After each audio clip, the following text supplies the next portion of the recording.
Brothers and sisters, I believe that the amazing events, and I don't use that word lightly, the amazing events that have happened in the last 3 years, since 2016, are God's message to us that Christ is about to come. That's why it happens almost every day. Can you remember a time, go back 10 years, go back 20 years, can you remember a time, go back even to after 1967, can you ever remember a time when almost every day there's something highly significant happening in relation to fulfilling Bible prophecy? I can't. But it's been happening for the last 3 years, almost 3 years. It began with Brexit in June 2016. A few months later, the election of Donald Trump as the President of the United States of America. Did anybody expect either of those to happen? No. God did it. He did it because he wanted his purpose to be given some impetus. And that impetus has been happening for the last 3 years, brothers and sisters. And we know we're on the verge of the return of Christ. So, can you ever remember a time either when there's been so much anger in our world? Well, that too is a prophecy being fulfilled. In Revelation 11 verse 18 we read this, and I wanted to start with this passage because you see this has got to do with our theme for this week. We read this, "And the nations were angry, and thy wrath is come. And the time of the dead that they should be judged." The resurrection is at hand, brothers and sisters. I could sit down now, couldn't I? Because there's proof enough. In the anger that fills our world, in the domestic situations, in politics, in international affairs, you name it. Anger is everywhere, is it not? There's never been a time like this, so we know. But it is the time of the dead that they should be judged. And that thou shouldest give reward unto thy servants the prophets, and to the saints, and to them that fear thy name, small and great, and shouldest destroy them which destroy the earth. And of course that word destroy there, thero, means to rot thoroughly. And that of course is happening, isn't it? Both in the physical arena, mankind is corrupting his environment, and God is even using that as part of the means of bringing to pass his purpose. And of course they have utterly corrupted human society when it comes to morality. So the time is coming when God is going to send his Son. We just read, brothers and sisters, from Ezekiel 38. How familiar is this passage of Scripture to us? You know, I've given many, many talks on Ezekiel 38 in the last 50 years.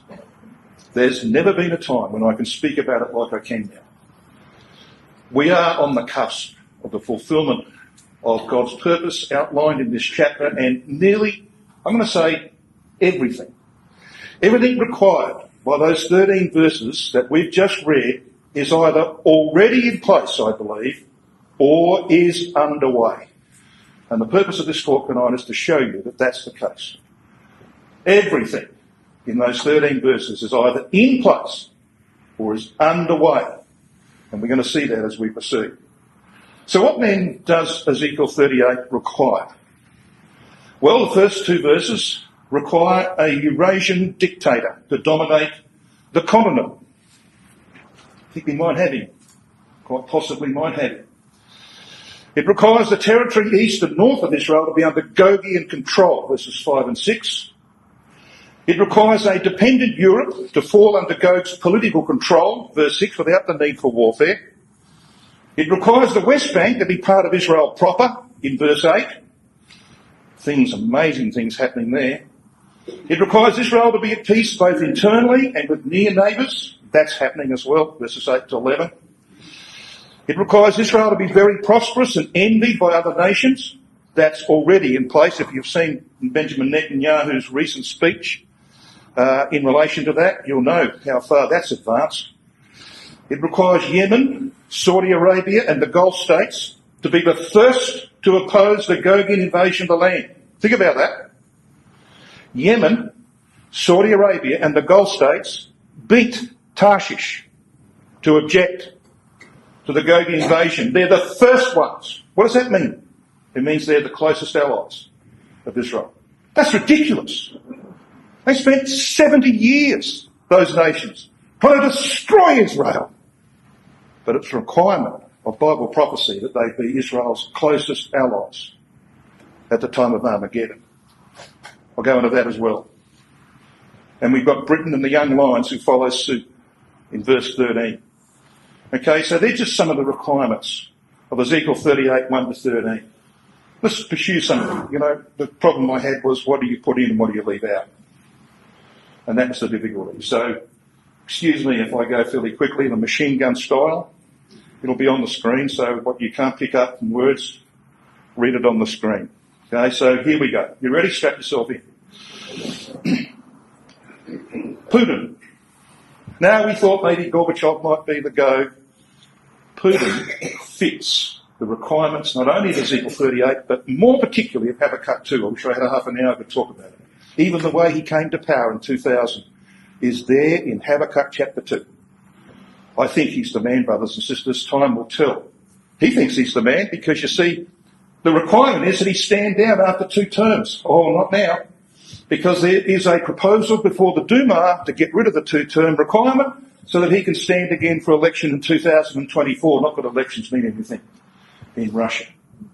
So I'm not going to read that. You can read it for yourself in the yellow. They're going to scrap that constitutional limit of 2 consecutive terms. But there's something more important happening in Russia in relation to Vladimir Putin. There's a push to make him a Tsar. Yeah, a Tsar. This article here, which goes back a little way, not that far back, makes this point. A group of pro-Kremlin activists, this is December last year, has a different idea. Proclaim him Tsar Vladimir. Now, he just happens to have a hero. His hero is Vladimir I, who ruled from a place called Kiev, which was the first capital of the Russian Empire, which is why Putin wants the Ukraine. More about that in a minute. He wants to be Vladimir, Tsar Vladimir II.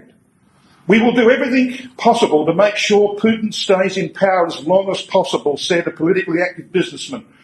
To thunderous applause from hundreds of Russian Orthodox and members of the country's top political parties.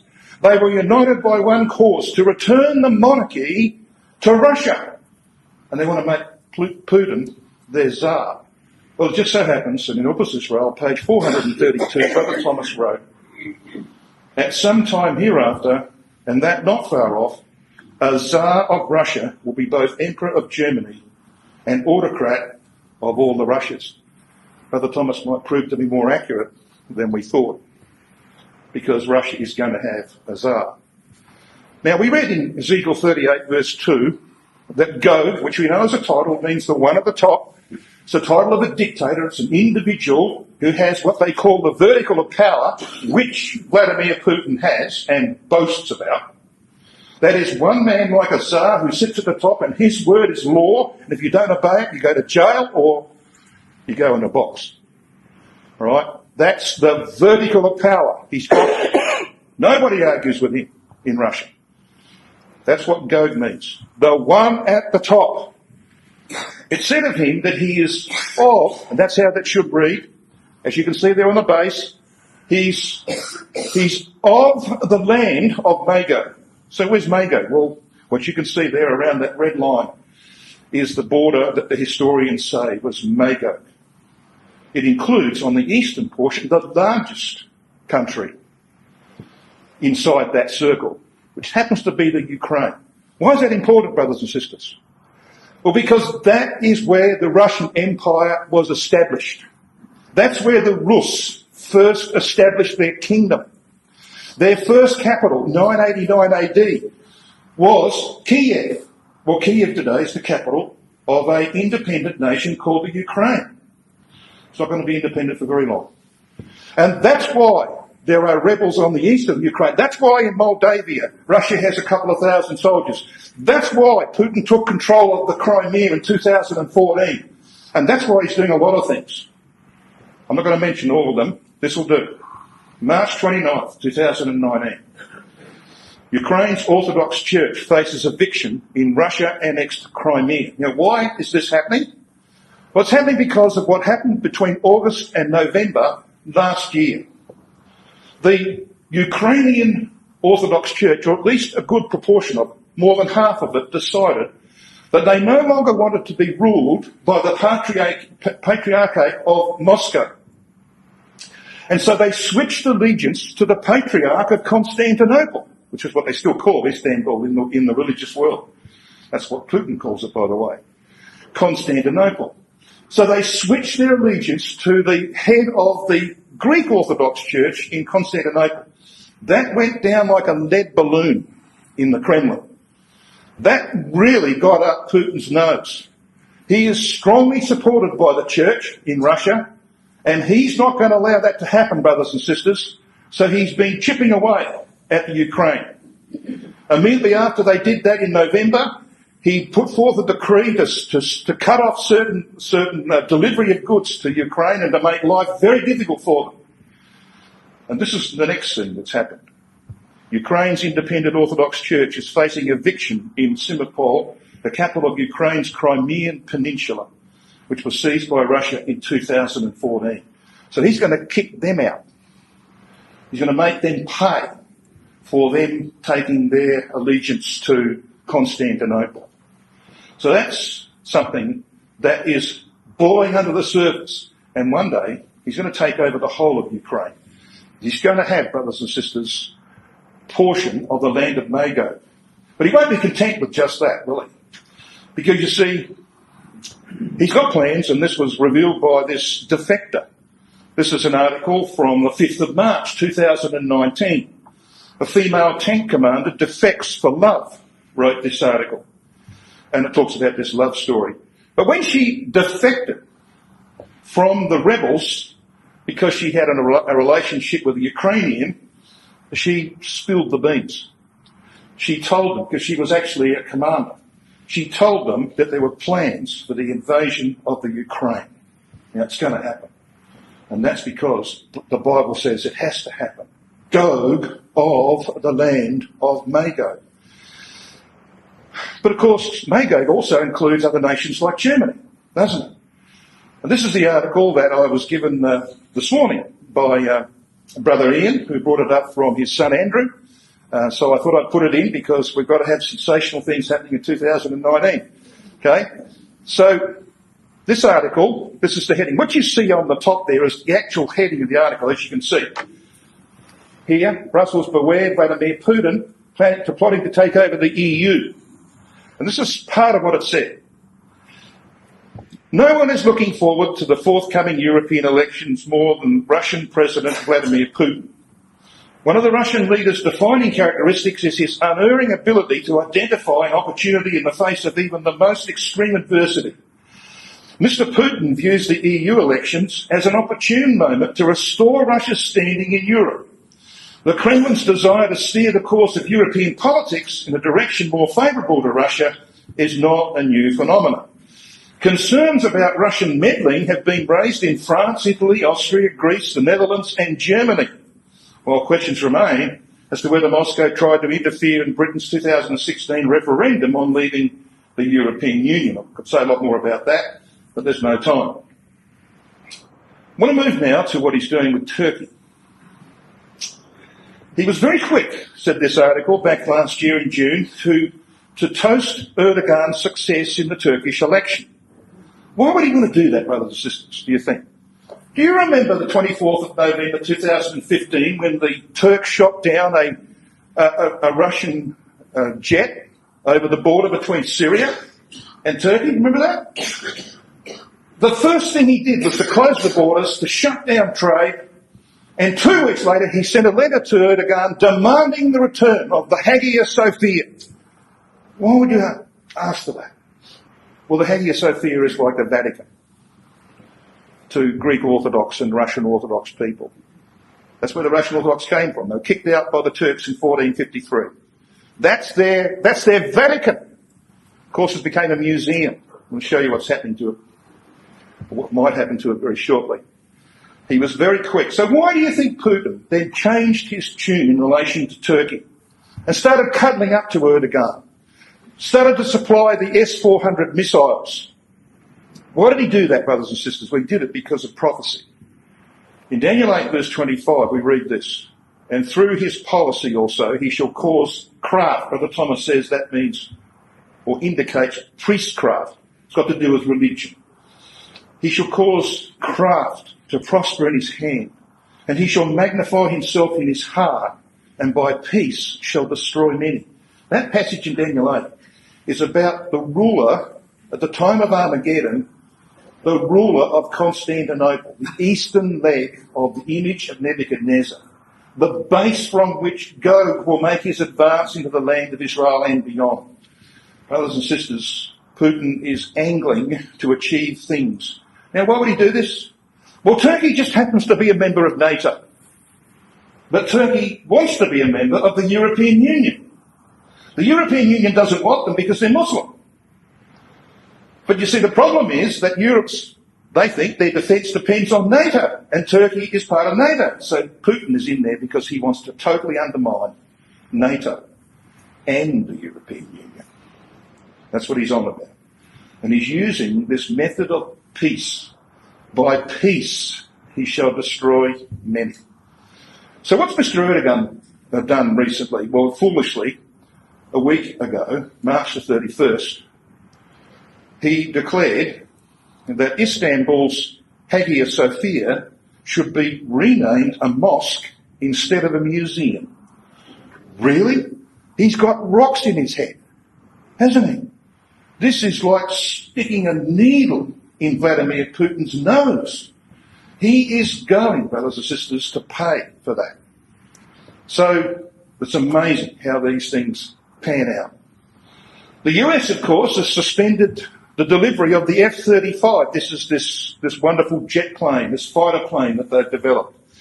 And because Turkey has been an ally of the US in the past, and because they're part of NATO, the US were going to supply F-35s. Well, they've just pulled the pin.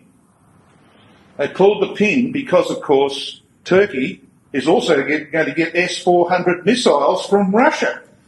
Really? I mean, the S-400 is designed to take down the F-35. How ridiculous is that? And so you can see what's happening there.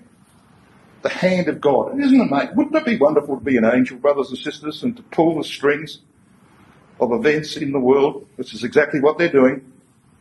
They're pulling the strings, they're shifting, they're guiding, they're manipulating every day. And we read about these things because God wants us to know how close we are to the return of his Son. That's what that's about. We couldn't ask for more than what we've been given. Let's move on. Russian control from Syria to Pakistan before Armageddon. Now, normally I would spend about 10 minutes on this, and some of you in this audience have heard me speak about this several times, so I'm not going to do it again for the sake of time. Just going to give you a summary. There are 3 passages in Scripture that require God to be in control of Syria, Iraq, Iran, Afghanistan, and portion of Pakistan at the time of Armageddon. That's why, of course, we believe Russia is in Syria right now. It's not going anywhere, as you'll see in a moment.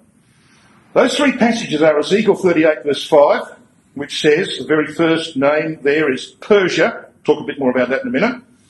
The second passage is Daniel 7 verse 7, which talks about the residue, that is the territory that the Roman Empire never gobbled up of the 3 previous empires. It's the residue which has to be stamped with the feet of this 4th beast. So we have to have a revival of the 4th beast, indeed of all the 4 beasts, in the latter days. They stamp that residue with their feet. And the other reference is Daniel chapter 11 and verse 40, where we read, of course, that the king of the north shall come against him, the him being the power occupying Constantinople, which happens to be the Turks. And to be called the king of the north, you have to be what they were. You can't take their biblical title without being what they were. So what were the king of the north and the king of the south? Well, they were foreign occupying powers of those territories. In the case of the king of the north, it was the territory from Syria to Pakistan, the Seleucid kingdom. In the case of the king of the south, it was Egypt. And of course, Daniel 11 verse 40 has had its partial fulfillment in the events of 1917, when Britain, a foreign occupying power of Egypt, pushed against the Turks, the hymn of the verse, and pushed them out of Palestine. as a means to establish the state of Israel. The second part of Daniel 11:40 hasn't been fulfilled. And the king of the north, that means a foreign occupying power of a territory from Syria to Pakistan, shall come against him, the power occupying Constantinople.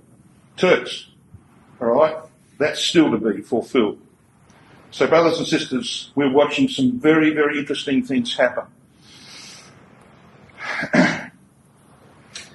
Titus to remain Russian. 2010, we got within a few miles of this place, Tartus. It's a port on the Syrian coast.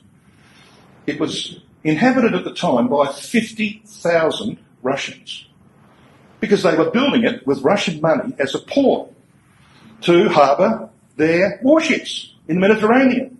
All right? Well, they've now got a 49-year lease on Tartus. It's going to remain Russian.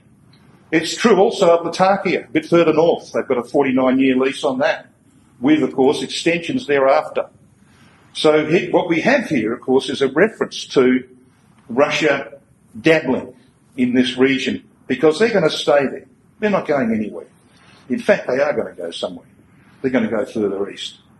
Now, you see this name Persia in verse 5 of Ezekiel 38? When you read that name, brothers and sisters, what do you think of? Well, Iran. Well, yes and no. Yes, it includes Iran. But when you look at what Ezekiel understood by Persia when he wrote that, it's a bit different. Now, this is a map.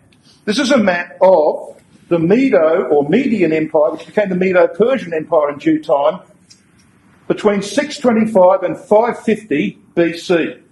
Now, you will know that the Babylonian Empire, which is this area here in red, was established by Nebuchadnezzar in 606 BC. And it only lasted for 70 years. It was gone by 539. Okay? So it only lasted about 70 years. It was there for a very real purpose, of course. It was the last gasp, as it were, of Nimrod's kingdom. But it was immediately replaced. Now, the Medo-Persian Empire lasted for over 200 years. And the Greek Empire that followed it was another 200 and something years. So Babylon was relatively short in the scheme of things. And they had the problem right throughout the period of the Medes breathing down their neck. And ultimately in 539, Cyrus overthrew Babylon. So you see, when Ezekiel writes, he's not just thinking about Iran. He's thinking about from Syria to Pakistan. All right? That's the period. That's the territory he's talking about, that he understood to be Persia. So as we said, when Gog takes what's called the residue in Daniel chapter 7 verse 7, takes this territory from Syria, this is that green area, that's the Seleucid kingdom. They had their capital in Syria. They went right across to the Indus River. When Gog takes control of this region, puts its own governments in place, then, brothers and sisters, they can make their attack on the hymn of Daniel 11 verse 40. And then when they've got that secure, the eastern leg of the image is there, then they can make their advance into the Middle East and go down in through Israel into Egypt. So, let's move on to another part of Ezekiel 38. Netanyahu and Putin meet urgently over Iran's new command hub in Aleppo. This is from April the 2nd, 2019. Now, Israel's already attacked the new Iranian base in Aleppo. It was only there for a few days and they bombed it. They do not want the Iranians on their border, especially not close to the Hezbollah in Lebanon, which is still a huge problem. And so what we're seeing, brothers and sisters, is some wonderful developments in relation to those three passages that we've been talking about. Let's head a bit further south. You see there in verse 5 of Ezekiel 38, it says, Persia, Ethiopia, and Libya with them. So what's the Ethiopia here? Well, look the word up. Of course, it's Cush. Cush. There were three Cushes in the Word of God. There was Cush number one, the original Cush of Genesis chapter 2, verses 13 and 14, which is where the Garden of Eden was in that region. There was Cush number 2, very minor in a sense, because this is in Numbers chapter 12, verse 1, where we read that Moses had married Zipporah, and she was a Cushite, an Ethiopian. And that was the problem between Moses, Aaron and Miriam. Remember that? Well, there's a little Cush there. There's a third Cush in Acts chapter 8, verse 27.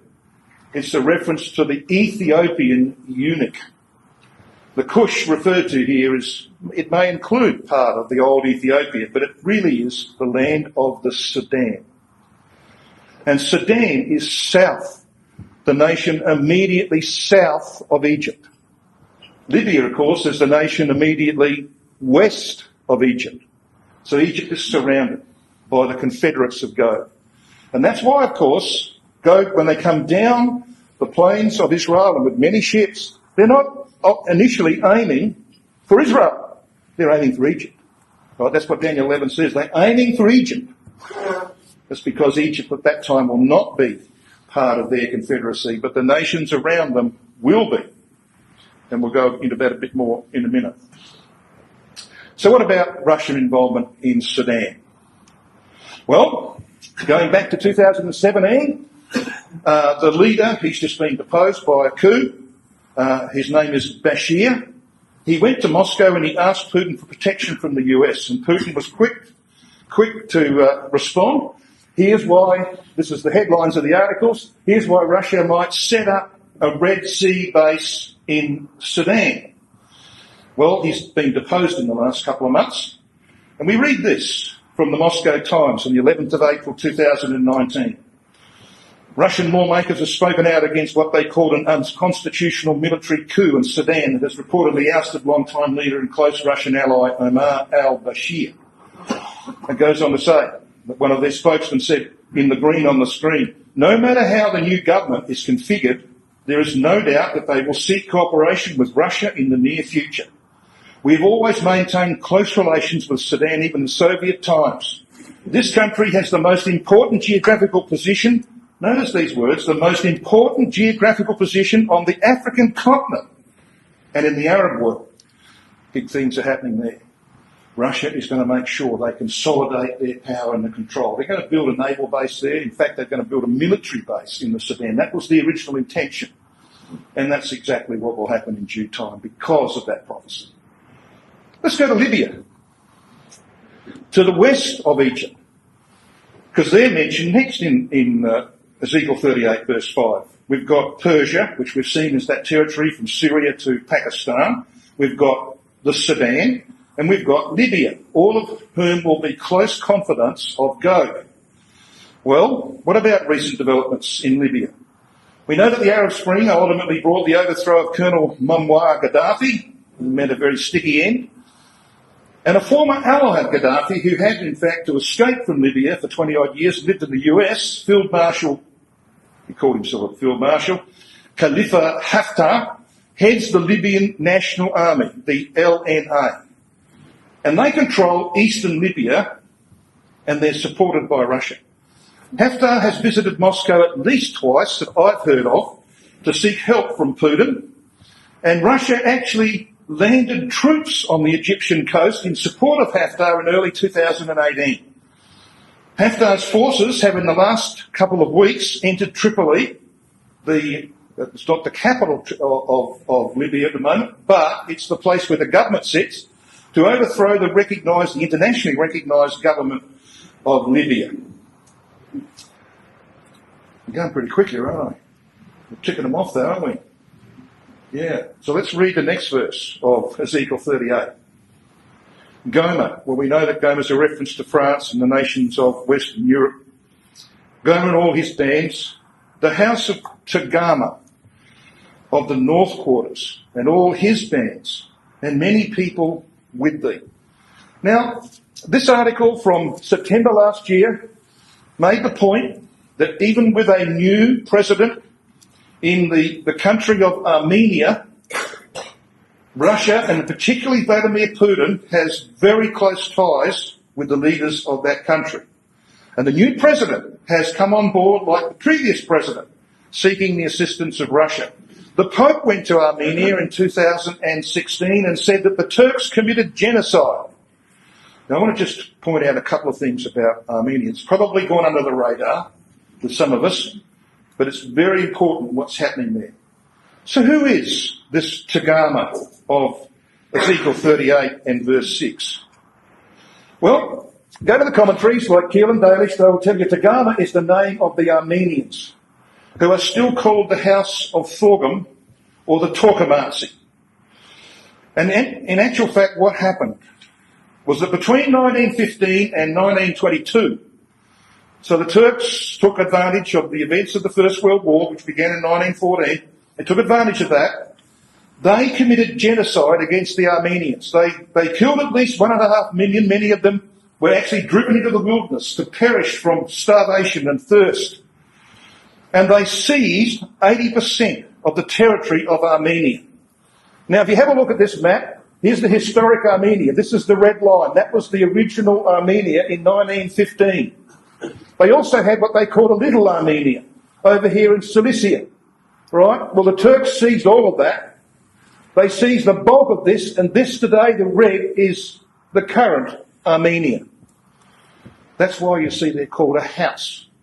The country's gone. They're the house of Tagama. And the Pope went there to tell them that he supported them, that the Turks in fact had committed genocide. And Putin has had a very close relationship with the leaders of Armenia since 2004. He's been supplying weapons to them, etc. See what's going on there, brothers and sisters? It won't be long. It won't be long when Gog takes that entire territory from Syria right across to Pakistan that he'll give back at least a portion of the territory of the Armenians, the house of Tagama. I said there's not one thing. There's not one thing in Ezekiel 38, 1 to 13 that's not either already in place or happening before our eyes. You be the judge of how close we are. So let's jump to Europe, shall we? Briefly. NATO. It's nearly dead. Now, you would have heard that Donald Trump, when he came to office, said that the Americans pay too much for the protection of Europe. Remember that? He wants them to pay more. Well, Germany has just gone to their new budget. And this article, this is July 2018, okay? This article tells us that the reason for Trump's difficulty was that Germany is building, with Russia, a pipeline through the Baltic, under the Baltic, to bring gas. And the President questioned the necessity of the alliance that formed a bulwark against Soviet aggression. I mean, the man has at least got some common sense. He might not have much else, but he's got common sense. He's a businessman. It doesn't make any sense for America to be pouring money into NATO to protect the Europeans from the Russians when their Europeans are going into an alliance with the Russians on critical things like gas. It just doesn't make any sense. And so he's questioned that. Well, Germany's just brought out their new budget. Germany's NATO backslide. And they have not budgeted to bring NATO spending up to the level demanded by the US President. And they're playing into his hands. Because the day will come when Trump will say, that's enough. We are not going to put any more money into protecting you from Russia when you're in partnership with Russia and you're not even providing funds to increase your spending. Brothers and sisters, we could say a lot more about the European nations, of course, and they make their appearance here in the name Gomer, verse 6 of Ezekiel 38. But we're not going to do that. I'm going to turn to Britain. You've been concerned about Brexit, where that's heading? There's a few people in Britain that are concerned. They voted to come out of the European Union. Where's this thing going? Are you wondering why the things that are happening in relation to Brexit are happening? I want to explain to you why I think they're happening. Now, this is a cartoonist depiction. You've got, of course, Britain stepping off. This is the plank.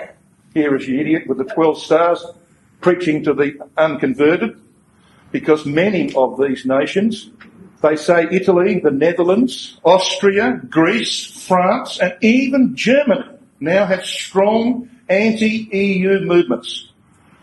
And you notice the rise of the right-wing parties in Europe recently? Most of them are anti-European Union. Italy is ruled by a right-wing party at the moment. Many of them have voiced their desire to get out of the European Union. And I'll explain to you why that has to happen anyway in a minute. So this is a pretty fitting cartoon. Now, we know, of course, that Britain was supposed to sign the departure documents and get out by the 29th of March 2019. It didn't happen. And it's still not happening. Now, I haven't heard the very latest news, but I think it's still up in the air. Now, this is an article came out the 22nd of March from the ABC. Brexit delay approved by the European Union. This is when May went and got some kind of agreement to extend it. Conditional on Westminster's support for Theresa May's deal, which of course is very tenuous, isn't it? They can't get that thing agreed to in the Parliament. All 27 European Union leaders have signed off on the final communique. But a gentleman got up and spoke for them. This is the fellow, Jean-Claude Juncker. He said the European Union had done much to accommodate Britain and could go no further. If that doesn't happen, he said, and if Great Britain does not leave at the end of March, then we are, I am sorry to say, in the hands of God. Now, he's no prophet, but he's quite right. They're in the hands of God. So, what is really happening here, brothers and sisters? Well, history is important in this matter. Here we have the legs and the feet of the image. As Brother Thomas points out, the feet have yet to be formed. They are being formed in the events that we're witnessing. We've got, of course, the western leg, Rome. We've got the eastern leg, Constantinople. In 420 AD, the Roman Empire was finally resolved into two legs. Now, you know in its history, it went through many iterations. There were times when Rome had 3 parts, and then it had 4 parts, then it had 2 parts, and then 1 part under Constantine. And then it went back to more divisions. And it went on like that for a long time. When, finally, the empire became 2 parts, it was when the 2 emperors, one in Constantinople and one in Rome, both brothers, agreed to split the empire up between themselves. The western part went down the gurgler shortly thereafter, and of course the eastern part went on for 1,000 years to be overthrown by the Turks. So brothers and sisters, what we have here is a historical event. That was 420 AD when that happened. We got the 2 legs. Well, the Roman Empire withdrew from Britain in 410 AD, 10 years before the 2 legs were formed. The feet with the 10 toes is a confederation of southern European states. Notice the phrase southern European states because it's a reformation of what existed historically. The Roman Empire of old. United for a time by God, but it's a brutal fusion of democracy and false religion held together by the humanistic spirit of our times. So here's how it happened. The end of Roman rule. Now, you may not be able to read the detail of the departure dates, but let me read them out to you. In 383, there was the final departure of the Romans from the west and the north. In 401 AD, there was the final departure from Hadrian's Wall, which is halfway up, of course, Britain. In 407, there was the final departure from the southeast, which of course means London.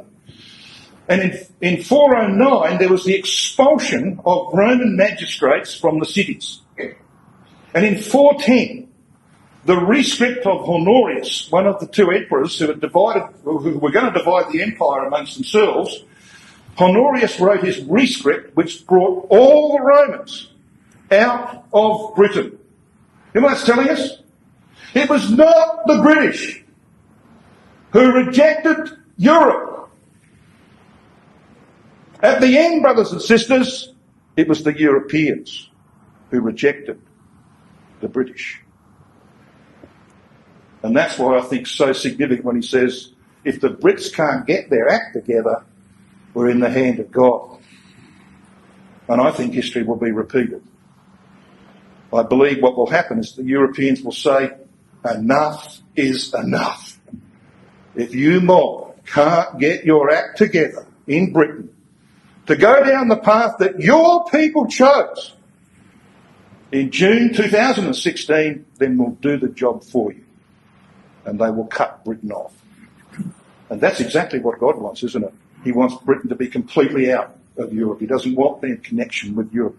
This is what Theresa May wants. She wants to continue some vital connections, they think, for trade, and etc. God doesn't want that. He wants Britain to be out of Europe.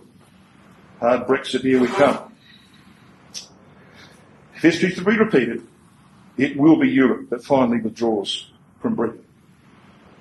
So what is happening in Europe with the European Union? Very important things, brothers and sisters, because it's falling apart. And the Great Depression that's coming, and it's coming pretty soon, they say either this year or next, it will come. That's why there's signs. The housing market in Australia is dropping. There are signs happening that things will fall apart. We're well past the cycle. It's only being held by the angels. Because you see, as I'll point out in one of our studies further down during the week, we will be taken on the eve of that Great Depression to the judgment seat of Christ to join the resurrected dead. That is what Luke 17 requires. Christ's warning that we will be taken, brothers and sisters, on the eve of the great collapse of the prosperity of human society, which happened in the days of Noah and the days of Lot. More about that later. So what does prophecy require in Europe in the last days? Well, here's just one, Revelation 17. And the 10 horns which thou sawest are 10 kings which have received no kingdom as yet, which have power. They receive power as kings 1 hour, which we know is 30 years, 1 hour with the beast. These have one mind and shall give their power and strength unto the beast. So we're being told something. When you, of course, line that up with Daniel chapter 2 and you've got the 10 toes of Nebuchadnezzar's image, and you go to chapter 7 of Daniel and you've got the 10 horns, there will be 10 independent nations with one political agenda shaped and guided by the papacy, which at that time, because of the Great Depression, brothers and sisters, will have great power in Europe. The European Union, or Eurozone as they call it, as we see it today, is doomed. British withdrawal and the bankruptcy among southern states in particular will see the northern nations leave for self-preservation. So those richer northern nations are no longer going to carry the bankrupt nations of the south. So what are we going to get? We're going to get the revival of the old Roman Empire as it was until its dying days when the barbarians broke it up and formed the 10 horns. So where was it? Well, there it is. Its boundaries in the north was the Rhine and the Danube. That's as far as they got. Oh, they pushed into Germania for a while and got kicked out. Their boundary was the Rhine and the Danube. And that's where those 10 horns were formed by barbarian invasion. All right, so that's what we're going to get back again. So the European Union as we know it will fall apart. The Great Depression will finish that job. We'll be long since gone by that time. And religion will be revived because that's what people do when you go into times of great poverty, times of trouble such as never was, we read in Daniel 12. What do people do? Well, God's shown us what they do. Because in Russia in the 1990s, you'll recall, when the communist regime fell apart and there was enormous poverty in Russia, what did the people do? Well, they revived the Russian Orthodox Church. Yeah, the communists had spent 70 years. They actually bulldozed 10,000 Russian Orthodox churches.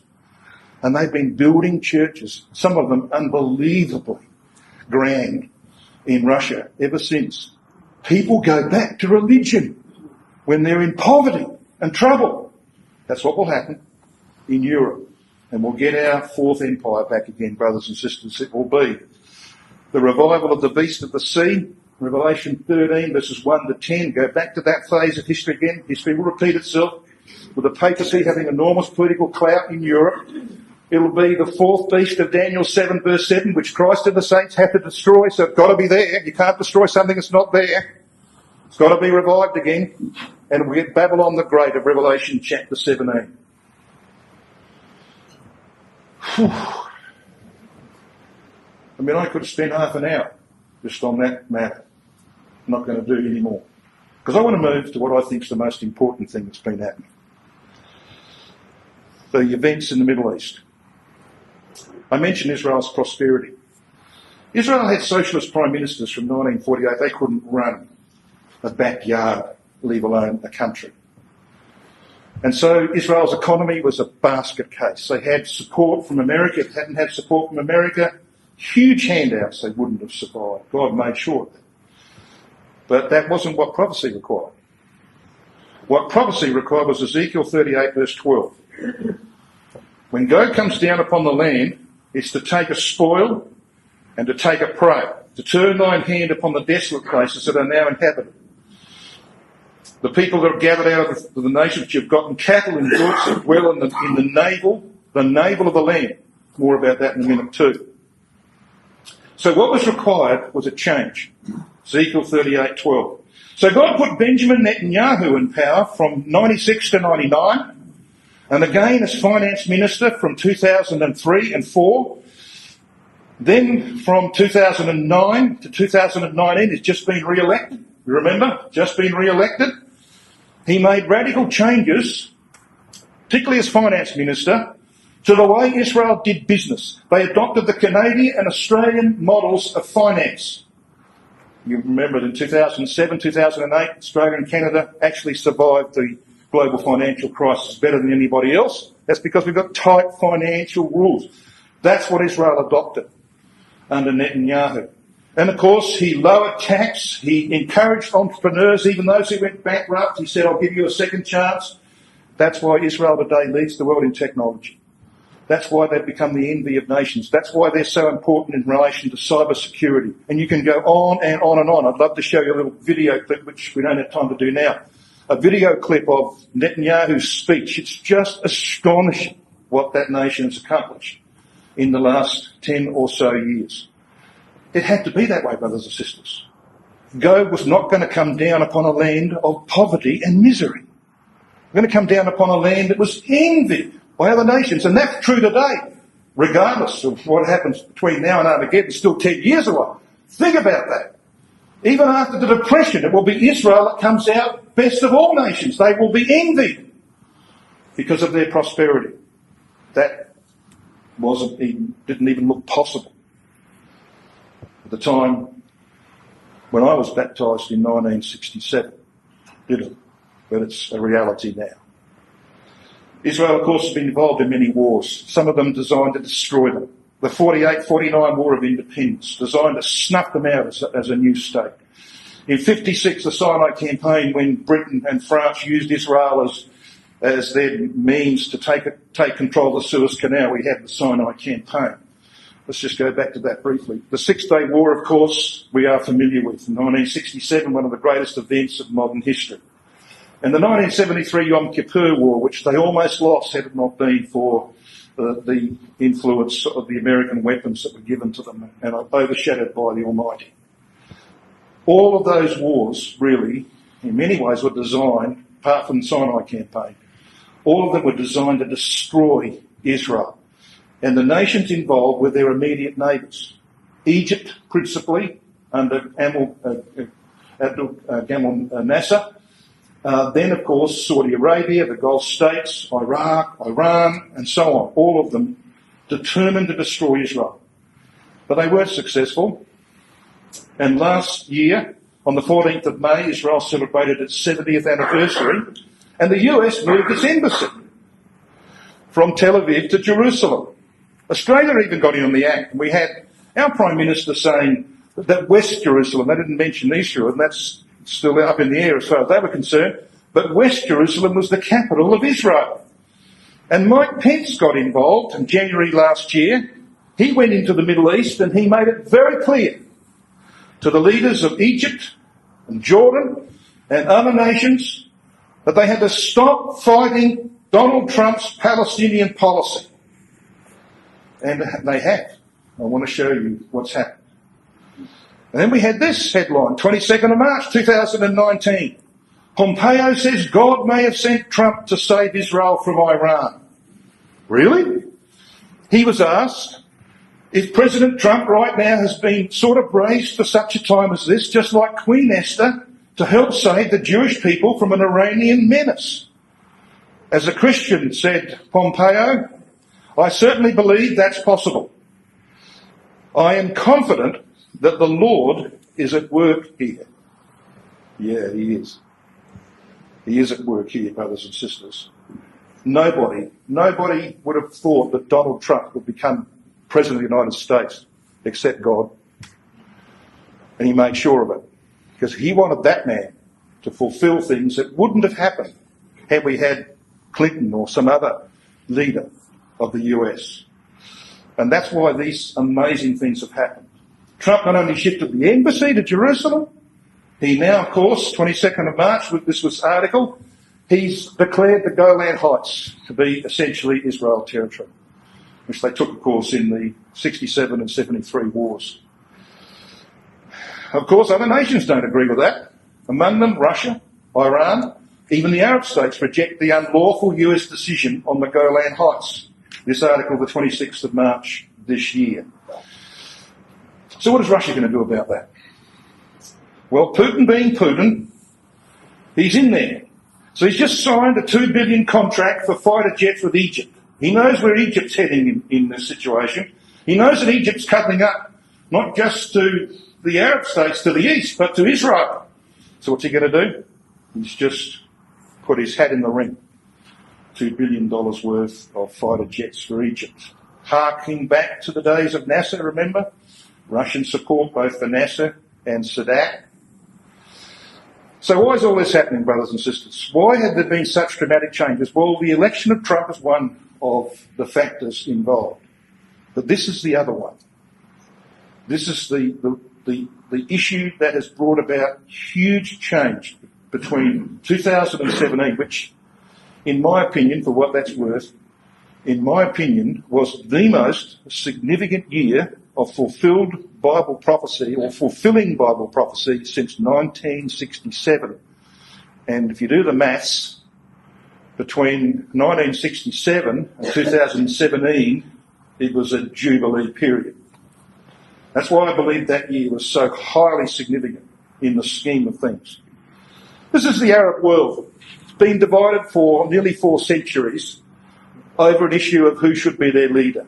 So the Arab world's divided up into Sunnis, who are about 80% plus, and Shias. Now, the blue of this map, you see the very dark blue? That's the Sunni nations. Muslim, Sunni nations. Even Indonesia to the north of us is all Sunni. Okay? The green is the Shias. Now, Iran is 100% Shia. You're a Sunni in Iran, you're a pretty lonely fellow. Next door, Iraq is 60% Sunni. It used to be ruled, of course, that's 60% Shia, I should say, 40% Sunni. It used to be ruled by Sunnis. So what's happened? Well, what's happened is that they have gone to war. And Saudi Arabia is the head of the Sunni nations, and Iran is the head of the Shia nations. And both of them know that there's going to be a war between those powers. And that's what's changed everything.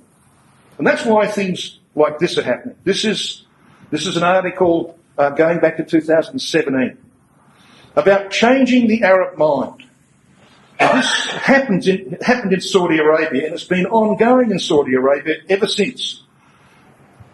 The Arab mind must liberate itself from the legacy of former Egyptian President Gamal Abdel Nasser, and the legacy of both the Sunni and Shia sects, which has instilled for political interests the culture of Jew hatred and denial of the historic right in the region. It all began in 2017.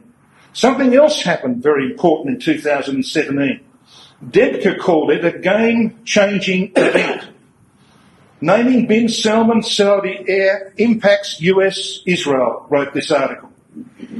The Saudi king's decision to elevate his son Prince Mohammed bin Salman, 31 at the time, to crown prince and heir to the throne in place of his cousin Mohammed bin Nayef as part of a broad reshuffle is not merely the internal affair of the royal hierarchy, but a game-changing international event.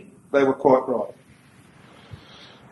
And of course, Donald Trump had some influence behind that as well. You're aware, brothers and sisters, that Donald Trump's son-in-law, Jared Kushner, who's a Jew, is a very close friend of Mohammed bin Salman. Yeah, MBS, they call him, the man who organised the murder of Khashoggi in Istanbul. Remember him? Yeah. Well, he got away with that because, of course, Trump and Kushner are in hock with this guy. He was the defence minister before he became Crown Prince. Now, Crown Prince is the job that rules Saudi Arabia. The king is a figurehead, right, and the Crown Prince is the ruler. So, when he was defence minister, he knew that war was coming with Iran, with the Shias. Now, this is an article, 29th of November 2017. The third leg of the three-legged peace stall is a joint Saudi and Israeli effort to defeat Iran and Hezbollah and develop a plan to interrupt an imperial desire for a Shia crescent. When an Iranian missile was fired into the Saudi capital, the Crown Prince realised a direct confrontation with Iran is inevitable. He also assessed his ability to defeat Iran in a land battle and concluded his forces do not measure up. However, with Israeli assistance, a joint force might prevail. Hence, the Crown Prince is developing joint military manoeuvres with Israel as his key ally. Really? This is one of the nations who spent squillions on to destroy Israel. And now it's turned completely around, brothers and sisters. Now they're seeking Israel as a close ally. Trump administration, of course, is also pouring cold water on the Palestinian cause, as this article, October last year, pointed out, citing the refusal of Palestinian leaders to enter into peace talks with Israel. Now, I know I've been speaking for 57 minutes. I'm not unaware of the time, brothers and sisters, and I know that many of you are tired. Can you give me another 5 minutes or so? 10 minutes, you reckon? Because I've got some important things to tell you. Okay? Come with me to Ezekiel 38:13. Sheba and Dedan. Who are they? Well, we know who Tarshish is. We've got a problem with that. Who's Sheba and Dedan? Well, modern Yemen is Sheba. That is why Sheba of old, Yemen of today, is in so much heartache and grief right now. People dying in their millions. Okay? It's the worst place in the world right now, is Yemen. Why? Because the angels are at work. Saudi Arabia is in there with the Gulf states, and they will ultimately get rid of the Houthi. They will restore the rightful government of Yemen, and Yemen will be locked in to the Saudi Arabian orbit. Yemen is the Sheba. Have a look at the maps. Kingdom of Sheba. Okay? Dedan's a bit further to the east. Dedan is up here, brothers and sisters. It includes these Gulf states and Saudi Arabia. That's Dedan of history. Sheba and Dedan. Okay? Oman is a principal part of the biblical Dedan. So what's happening with Oman? 28th of October last year. Oman publicly called on Middle East countries to accept Israel. Yeah. And, moreover, at a recent summit this year in Poland, Netanyahu sat beside foreign ministers of Yemen and Oman. Israel's also working very closely with Qatar and Bahrain, other Gulf states. So why is Israel cozying up to Gulf monarchies, was the headline of this article recently, March the 19th, 2019. In mid-February 2019, Netanyahu, the Israeli Prime Minister, flew to Warsaw for a highly unusual conference. He met the foreign ministers of Saudi Arabia, United Arab Emirates, and two other Gulf states, we just mentioned them, Yemen and Oman, with whom they have no diplomatic relations at this stage. The meeting publicly showcased the remarkable fact that Israel, as Netanyahu was so keen to advertise, is winning acceptance of a sort from the wealthiest countries in the Arab world. And there's support from the other side, because in the last 18 months in Saudi Arabia, they've been showing documentaries on Israel, on Saudi Arabian television. The documentary reconstructs the story of the birth of Israel in a way that is free of ideology and partisanship. So they're trying to change the Arab mind, because they need Israel in their warfare against Iran. Isn't that incredible, the way God can work, brothers and sisters? Of course, the Palestinians blame Trump for all of this. They say the liquidation of the Palestinian cause is the work of Trump through the deal of the century promoted by the American president and his son-in-law Kushner. So what is this deal of the century they're talking about? Now, this is where I'm going to wake you up, because I want you to join me in two passages of Scripture. Joel chapter 3. We're getting near the end. Joel chapter 3.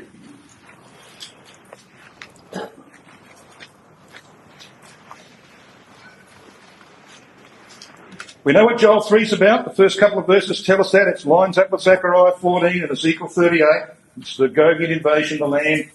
All nations come against Jerusalem, etc. So if you're there, brothers and sisters, let me just read you a portion of this article.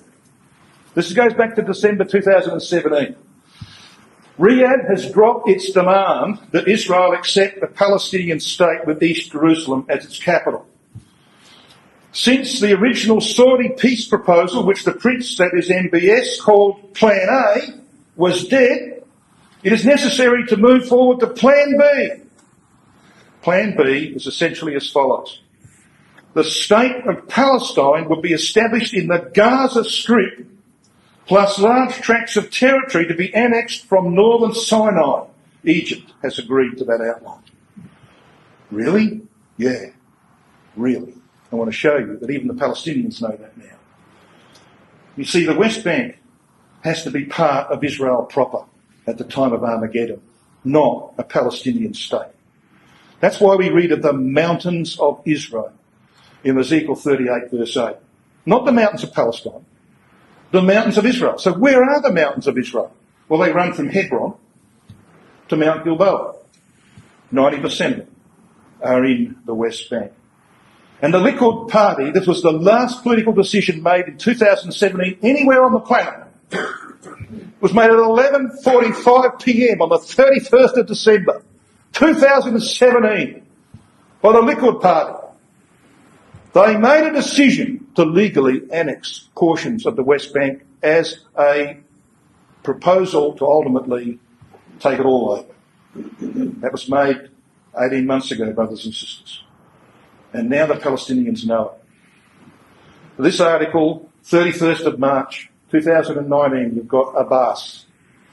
The heading of the article is, US to allow Israel to annex parts of the West Bank and to give Hamas Gaza. Isn't that amazing? I'm not going to read all that because of the sake of time. But it's actually going to happen very soon. The West Bank will become part of Israel proper, just as the Bible says. And there are two places in Ezekiel 38 that tell us that. There's verse 8, the mountains of Israel.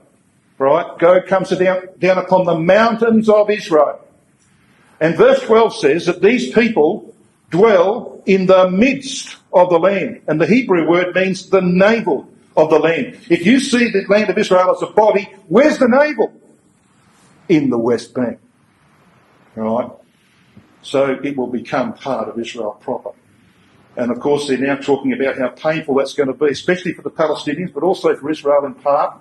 But this is the latest article. This is the 23rd of April 2019 in the American form there. And this was Kushner about the deal of the century, which is about to be announced. And he said, we will do something different. So you in Joel chapter 3? I'm going to go back to those two references, if I can find them. Now, Joel chapter 3 verse 4. We read this. And yea, what have ye to do with me, O Tyre and Sidon, and all the coasts of Palestine? Will ye render to me a recompense, etc.?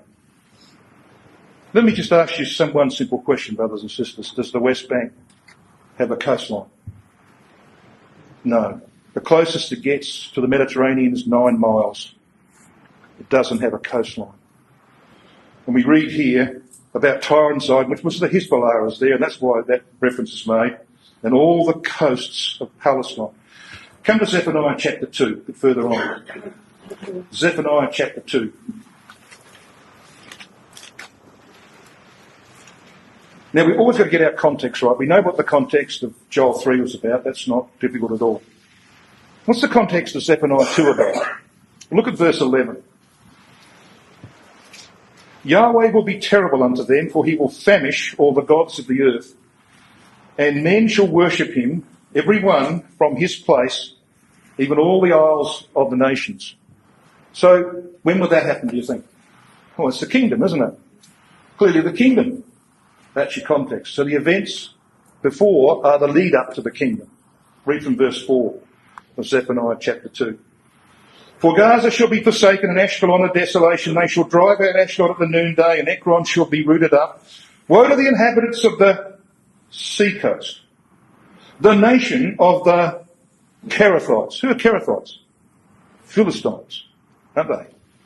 The word of Yahweh is against you, O Canaan, of, and this is how it should read, of the land of the Philistines. Now, again, I ask you a question. West Bank have a coastline? No. Does the Gaza Strip have a coastline? Yes. Isn't that amazing? The deal, who would have thought that it happened this way? But it's happening, brothers and sisters. The West Bank will become part of Israel proper, and the Palestinian state will be along the Gaza Strip and into what today is Egypt in the Sinai Peninsula. It's got a coastline. So, amazing things are going on in relation to that. So here's my final slide, bar one. I know I've been speaking for it. I'll get my reputation. It's been destroyed again. Anyway, I hope it's been useful to you. Israel's intention to annex the West Bank will fulfil Ezekiel 38, verse 8. Israel, once a basket case economically, is now highly prosperous and envied in fulfilment of Ezekiel 38, verse 12. The growing dependency of many nations on Israel, including Saudi Arabia, the Gulf states and Egypt, will ensure the fulfilment of Ezekiel 38 and verse 13. You be the judge, brothers and sisters, of how close we are. Because to the north of all that's going on there in the Middle East is a Russian bear. That was the Time magazine in the year that my oldest daughter was born, 1979. Isn't that amazing? Because the Russian bear is looking down on what they called 40 years ago the crescent of crisis. Even so come, Lord Jesus.